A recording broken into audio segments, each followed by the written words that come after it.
We live in a time of constant stimulation, every moment filled, every silence feared.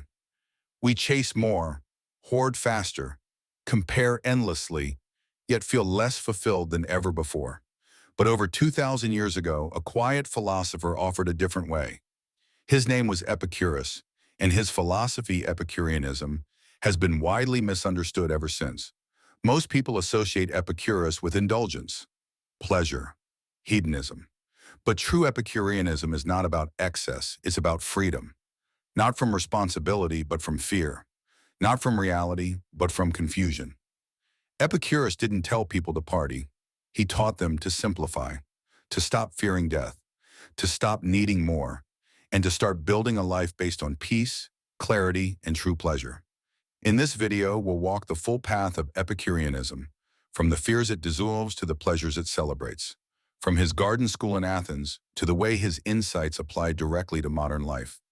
You'll learn how to think, feel, and live in a way that cuts through chaos and reconnects you to what matters. This isn't a call to retreat, it's an invitation to return, to quiet, to calm, to enough. Let's begin. Epicurus taught that the greatest wealth is to live with little but live well. He wasn't against pleasure, but he distinguished between natural and vain desires. Natural desires are easy to satisfy: hunger, thirst, rest, friendship, security. Vain desires: fame, wealth, power, immortality. These are limitless, and chasing them causes anxiety. Epicurus said, "If you wish to be rich, do not add to your money but subtract from your desire." It's not about having nothing, it's about knowing what is enough. He lived in a simple home with a small garden, surrounded by friends. They ate bread, drank water, talked, and learned. And they were happy. Why? It's because they had freedom from fear and freedom from excess. Epicurus introduced the concept of ataraxia, a deep state of tranquility, not happiness as a spike of emotion, but peace as a lasting foundation.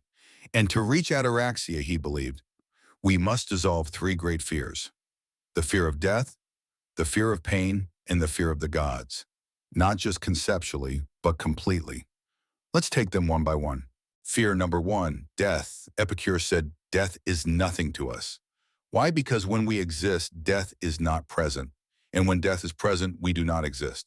There is no self to suffer, no pain to feel. Fear of death, then, is fear of an illusion. It robs us of joy while we're still alive. So he taught people to make peace with impermanence, to live fully, not endlessly. Fear number two, pain.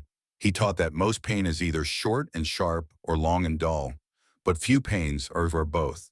And even then, suffering can be endured when the mind is strong and the spirit is calm. Epicureanism builds that strength through simplicity: good food, quiet thought, deep friendship. The nervous system calms, pain reduces, resilience grows. Fear number three, the god. Epicurus believed in gods, but not ones who judged or interfered. To him, the divine was distant and serene. He said, "It is not the man who denies the gods of worship by the multitude, but he who affirms of the gods what the multitude believes about them, who is truly impious." This freed his students from superstition and allowed them to live guided by reason, not fear. These three fears, death, pain, and judgment, once dissolved, unlocked deep calm. Epicurus didn't isolate himself. He built a community. He called it the garden. It was open to women and slaves, unusual at the time. And in this garden, people shared food, learned philosophy, and supported one another. This was not an escape from the world, but a way to live more freely within it. Epicurus believed friendship was one of the highest pleasures. He said, "Of all the things which wisdom provides to make us entirely happy, much the greatest is the possession of friendship." Friends ease fear. Friends remind us we are not alone. Friends help us see clearly. In today's world of isolation and digital noise, this teaching is more vital than ever. Epicureanism teaches that real pleasure isn't bought, it's built. Built in moments of rest, in shared meals, in quiet evenings, in honest talk. It's not loud, not flashy, but it's deep, enduring, real. You don't need to climb the ladder. You don't need to win the race. You only need to stop and ask, what do I truly need? What am I chasing? And why? Often what you need is already here. So what does it mean to live an Epicurean life today? It means reduce the noise. Question your cravings. Walk away from the race. Sit with your fear until it shrinks. Say no more often. Say thank you more sincerely. Eat slowly. Spend time with friends.